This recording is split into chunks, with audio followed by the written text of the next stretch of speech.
Sa buhay, minsan mahirap maging ikaw. Gustuhin mo man pero sila hindi maintindihan.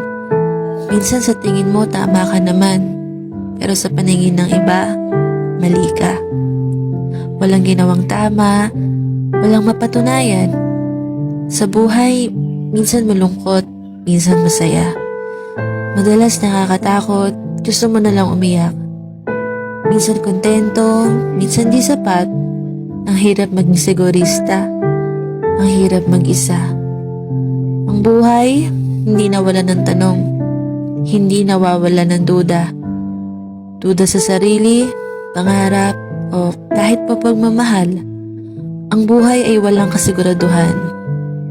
Pero sa totoo lang, sinasabi ko sa'yo, ang buhay ay napakaganda.